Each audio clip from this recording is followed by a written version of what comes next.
여러분 근데 이번 아이폰 18은 진짜 좀 느낌이 이상합니다. 이게 그냥 칩이 좋아졌어요, 카메라가 좋아졌어요 막 이런 느낌이 아니라 뭔가 애플이 아이폰 라인업을 다시 짜려고 하는 느낌이 들어요. 그러니까 예전에는 아이폰 나오면 그냥 기본, 프로 맥스 이렇게 쭉 나오고 끝이었잖아요. 근데 지금 나오는 얘기들 보면 이번에는 그게 아니라 아예 출시 시점도 나누고 라인업도 더 쪼개지고 그 가운데에 폴드까지 넣으려고 하니까 와 진짜 애플이 이번에는 좀 판을 바꾸려고 하나 뭐 이런 생각도 들더라고요. 그래서 오늘은 아이폰 18 최신 루머들 그냥 정보만 딱딱 정리하는 게 아니라 같이 한번 살펴보면서 이건 좀 그럴듯하다, 이런 건 솔직히 좀 애매하다, 이렇게 나오면 너무 좋겠다, 뭐 이런 느낌으로 같이 이야기해보는 시간 가져보도록 하겠습니다. 선택이 어려울수록 심플하게. 네, 반갑습니다. 심플입니다. 오늘은 아이폰 18에 대해서 이야기를 해볼 건데 거두절미하고 바로 시작을 해볼게요. 일단 첫 번째는 출시 방식이 바뀐다고 합니다. 지금까지는 애플이 아이폰을 한 번에 쫙 공개하는 느낌이 있었죠. 근데 이번에는 프로맥스 폴드 같은 고가 라인업을 먼저 출시를 하고요. 일반형이나 에어, 그리고 보급형 아이폰, 즉 아이폰 18e가 되겠죠. 이런 제품들은 나중에 따로 낼 수 있다는 얘기가 계속해서 나오고 있어요. 근데 이게 처음에 얘기 들으면 이상하잖아요. 아니 지금까지 잘 출시하던 방식이 있는데 왜 이걸 굳이 나눠? 근데 생각보다 이게 아주 말이 안 되는 얘기는 아닙니다. 이미 삼성 같은 경우 S3G와 폴드 플립을 나눠서 출시를 하고 있고, 또 이렇게 하면 어그로도 2번 끌 수 있고, 또 한 번 크게 벌고 끝나는 게 아니라 1년에 2번씩 시장을 흔들 수가 있는 거죠. 그리고 애플 입장에서는 당연히 마진 높은 모델부터 먼저 밀고 싶을 겁니다. 솔직히 일반형보다 프로맥스 폴드가 돈이 훨씬 많이 되잖아요. 그래서 저는 이 루머가 현실성이 꽤 있다고 생각을 합니다. 문제는 뭐냐? 이렇게 되면 일반형 기다리는 사람들은 진짜 애매해진다는 거예요. 왜냐하면 보통 많은 분들이 프로까지는 필요 없고 나는 일반형이 좋다 하시는 분들도 요즘 점점 더 많아지고 있는 추세거든요. 근데 그 일반형이 올가을이 아니라 내년 초로 밀린다? 야, 그렇게 되면 아니 일반형을 뭐하러 기다립니까? 그냥 지금 17 사고 말지. 근데 여기서 웃긴 게 애플의 라인업을 더 세분화할수록 선택지는 많아지는 것 같지만 실제로 소비자 입장에서는 오히려 더 헷갈려져요. 지금 사야 하나? 아 다음 거 기다려야 되나? 아 그냥 기다리기 힘든데 프로 살까? 아 기다리기 힘든데 기본 살까? 이렇게 혼란스러울 수 있다는 거죠. 그리고 제 입장에서는 지금까지는 기본형, 프로 뭐 살까? 하다가 항상 뭐 프로 쪽을 구입했는데 아니 이렇게 나눠지면 기본형이랑 프로 둘 다 사라는 거잖아. 아 미치겠다. 자, 그리고 두 번째 주제로 디자인에 대해서 이야기를 해볼까 합니다. 애플하면 디자인이죠. 제가 얼마 전에 구입한 이 에어팟 맥스 비싼데 왜 샀겠습니까? 이쁘잖아. 제가 또 열심히 사용하고 있는 아이폰 17 프로, 사실 코스믹 오렌지 쪽팔려서 가렸습니다. 040 오렌지. 아 처음엔 좋았는데 쓰면 쓸수록 질려, 부끄러워, 실버 살걸. 아무튼 디자인의 애플 아니겠습니까? 이번 아이폰 18도 디자인이 많이 변한다고 하는데요. 지금까지 나온 얘기들을 봤을 때 막 아이폰 18을 완전히 뒤엎는 수준은 아닌데 은근히 중요한 포인트들이 있어요. 일단은 대표적으로 다이나믹 아일랜드가 축소가 된다고 합니다. 이건 좀 가능성이 높아 보이죠. 원래 애플이 이런 거 한번 바꿔놓으면 몇 년 동안 그대로 가다가 그 부분을 조금씩 보완을 해가는데 다이나믹 아일랜드 조금 작아질 때가 된 것 같긴 해요. 노치도 그랬고 지금 다이나믹 아일랜드도 그 흐름으로 봤을 때 한 번 더 줄어들 타이밍이 맞는 것 같긴 합니다. 근데 웃긴 건 뭐냐면 분명히 줄어들긴 줄어들 건데 막 감동적으로 갑자기 완전히 없어진다거나 획기적으로 주진 않을 거예요. 그래놓고 막 애플 이벤트에서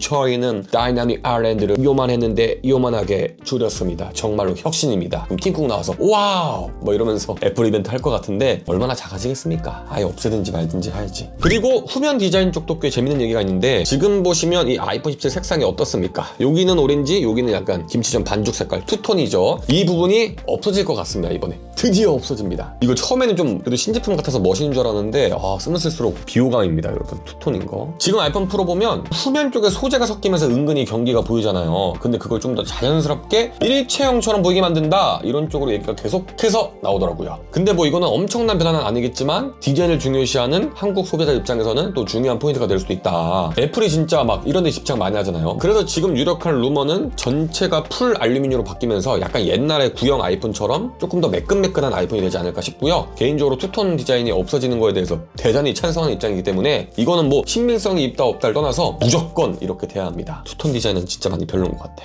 그리고 색상 얘기도 꽤 재미있더라고요. 딥레드, 버건디, 브라운 계열, 또 엄청 어두운 톤 색상이 출시가 된다, 뭐 블랙 색상이 출시가 된다, 이런 얘기가 나오는데 뭐 솔직히 애플이 어떤 색상을 뽑아내든 애플이 색상 하나는 진짜 잘 뽑잖아요. 물론 요거 빼고 코스믹 오렌지. 아니 내가 너무 까나? 아 너무 별론데 어떡해. 막 애플이 색을 뽑을 때 그냥 빨강, 검정 이런 느낌이 아니라 뭔가 레드인데 브라운 같기도 하고 블랙인데 진짜 세련된 블랙, 퍼플인데 회색 같기도 한 이런 식으로 좀 애매하게 고급지게 색상 빼는 걸 참 잘하는 것 같은데 이번에 진짜 만약에 딥 레드나 버건디나 블랙 같은 좀 어두운 계열의 세련된 색깔이 나오면 정말로 반응이 좋을 것 같다는 생각이 드는 것 같고요. 특히 프로 라인업은 너무 밝은 색보다 이런 묵직한 색이 더 잘 어울린다고 생각을 해서 개인적으로 컬러 쪽에서는 기대가 많이 됩니다. 다만 여기서 좀 주의를 해야 될 게 요즘 나오는 컬러, 특히 아이폰 18 컬러 쪽 루머가 얘기가 너무 많이 바뀌어요. 뭐 레드가 아니라 사실 버건디였다, 아니다 버건디가 레드를 테스트하다가 뭐다 잘못 나온 거다, 블랙은 테스트한 적도 없다, 블랙은 없다, 어두운 색상 만들 그게 없다, 뭐 얘기가 많은데 이 메인 색상 또 새로운 색상은 출시가 돼봐야지 알 수 있을 것 같습니다. 그래서 색상 부분은 많은 기대는 하셔도 되는데 확신을 갖고 기다리시는 말고 출시되고 저희가 눈으로 봐야지 또 어떤 색상이 제일 예쁜지 어느 정도는 확인할 수 있잖아요. 조금 더 기다려보는 걸로. 다음은 배터리 얘기입니다. 사실 아이폰 한 번에 막 배터리 용량을 엄청 오르지 않은데 야금야금 배터리 용량을 올려왔습니다. 그래서 지금 S26 울트라랑 거의 비등비등한 배터리 용량을 가지고 있죠. 근데 이번에도 프로맥스 배터리가 더 늘어날 수 있다 이런 얘기가 나오는데 솔직히 이건 매우 반갑습니다. 왜냐, 우리가 스마트폰 사용하면서 많이 체감하는 것 중에 하나가 배터리 타임이잖아요. 지금 구형 아이폰에서 새로운 아이폰 구입을 고민하시는 분들, 좀 배터리 빨리 달아서 구입하시는 분들도 많을 텐데 배터리 용량은 커지면 커질수록 소비자 입장에서 좋다. 물론 가격이 너무나도 많이 안 오른다면. 어쨌든 배터리 용량이 계속해서 늘어난다는 얘기가 많고 이번에 배터리 용량이 늘어난다면 S26 기준으로는 아이폰이 갤럭시를 뛰어넘습니다. 야, 대단하죠. 특히 프로맥스 구입하시는 분들은 좀 무거운 무게를 감수하는 대신 배터리를 기대하시는 분들이 많잖아요. 그러니까 이번에도 무게는 조금 더 무거워지는데 배터리 용량이 커진다? 뭐 이런 느낌으로 가지 않을까 싶고요. 다만 문제는 늘 똑같습니다. 무게, 내구성 좋아지고 배터리 용량 늘고 카메라 좋아지고 성능 좋아지고 그러면 계속해서 무거워집니다. 그래서 저는 요즘 항상 이런 생각을 해요. 애플이랑 삼성이 벽돌을 만드는구나. 호신용품이 필요가 없겠다. 어쨌든 너무 무거워지지 않으면서 성능이 좀 좋아지는 아이폰 18 라인업이었으면 좋겠다. 그런 생각이 드는 것 같네요. 그리고 폴드 모델입니다. 이거 진짜 나오긴 하냐? 이 생각이 항상 했었는데 이제 곧 나오는 것 같습니다. 얘기가 진짜로 많아요. 이번에 정말로 애플에서 출시가 되기만 해도 시장 전체가 한번 흔들릴 것 같긴 합니다. 사실 폴더블이라는 카테고리는 이미 삼성이나 중국 쪽에서 엄청 꽉 잡고 있긴 한데 근데 애플이 늘 그래요. 뭔가 항상 한 발자국 늦게 들어오는 것 같은데 들어오는 순간 시장을 뒤집어 버립니다. 무대를 뒤집어 놓으셨다. 물론 저는 이 애플 폴드가 처음부터 가장 얇고 가장 가볍고 가장 혁신적이고 가장 완벽한 폴드가 될 거라는 기대는 안 합니다. 왜냐면 애플의 첫 폴드 제품이잖아요. 오히려 반대일 수도 있어요. 제일 비싸고 제일 두껍고 제일 무거운 제품이 될 수도 있습니다. 하지만 애플 제품이기 때문에 우리가 또 기대를 하는 거겠죠. 완성도나 마감, 소프트웨어랑 생태계 이런 걸로 우리를 설득을 할 텐데 제가 봤을 때 애플은 항상 폐쇄적인 정책을 갖고 있는 회사이기 때문에 뭔가 실험적인 폴드가 아니라 가장 우리가 사용하기 편하고 완성도 있는 폴드를 보여주지 않을까 싶습니다. 특히 아이패드나 맥북 또 아이폰과의 연동성도 기대가 되고요. 요즘 많이 돌고 있는 이미지를 봐도 우리가 흔히 알고 있는 폴드랑은 또 다른 느낌입니다. 또 애플 다음이 들어간 애플 폴드 어떻게 출시가 될지 정말로 기대가 되는 것 같고요. 이 폴드 관련해서는 또 새로운 소식이 나오면 제가 열심히 또 찾아보고 여러분들한테 또 전해드리도록 하겠습니다. 개인적으로 저도 정말로 기대가 되는데 아마 겁나게 비싸지 않을까. 돈 모아야겠다. 아이폰 18 성능 쪽도 빠질 수가 없죠. A20 프로 칩이 탑재가 됩니다. 와, 이제 곧 A21 탑재가 될 것 같은데 반가운 우리 21 누나들. 또 램 증가, 모뎀 변화 이런 얘기들도 같이 나오고 있는데 근데 솔직히 말씀드리면 이제 성능 얘기는 하기가 좀 아쉬워요. 어느 순간부터 스마트폰 성능이 정말로 상향 평준화가 되고 나서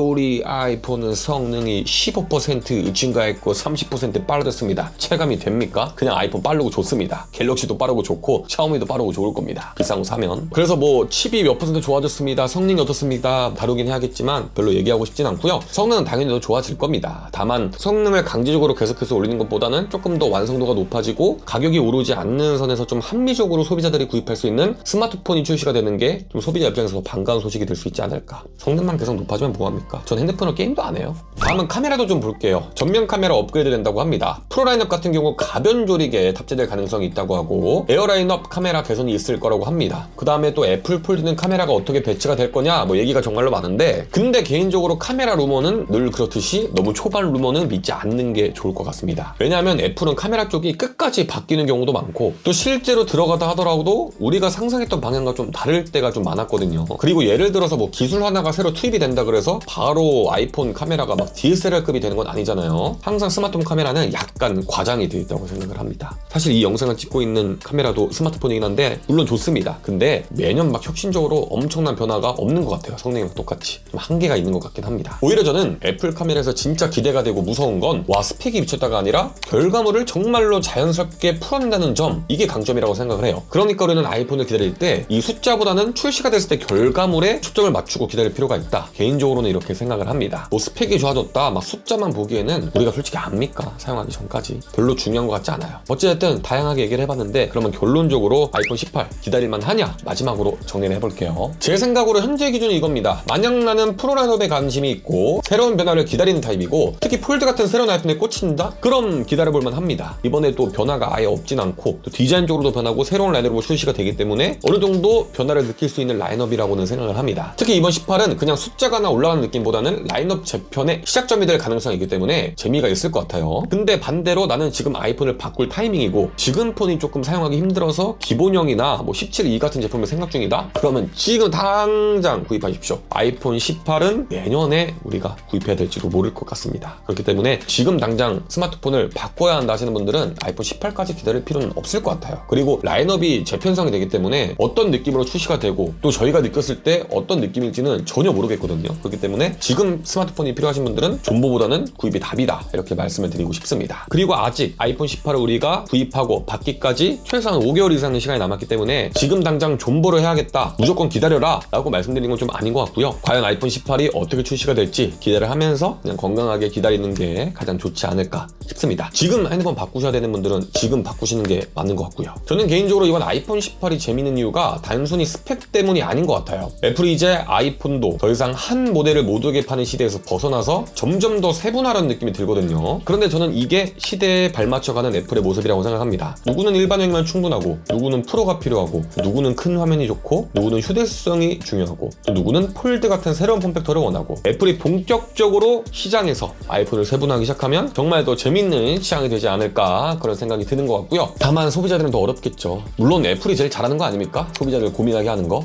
여러분들은 이번 아이폰 18 어떻게 보시나요? 진짜 기다릴만한 제품이라고 생각하는지, 아니면 루머만 봐도 벌써 실망인지 여러분들의 의견 댓글에 남겨주시면 감사할 것 같고요. 계속해서 아이폰 18 소식들 제가 또 좋은 소식 나오는 대로 전해드리도록 할 테니까 영상 기다려주시면 감사할 것 같고, 조금 더 구체적인 소식이 나오면 그때 아이폰 18 사도 되는 사람, 기다려도 되는 사람, 그리고 기다리면 안 되는 사람, 뭐 이런 주제로도 영상 준비해보도록 하겠습니다. 오늘도 영상 봐주셔서 감사하고요. 조만간 또 재밌는 소식, 또 재밌는 제품 가지고 돌아오도록 하겠습니다. 선택이 어려울수록 심플하게, 지금까지 저는 심플이었습니다. 그럼 안녕.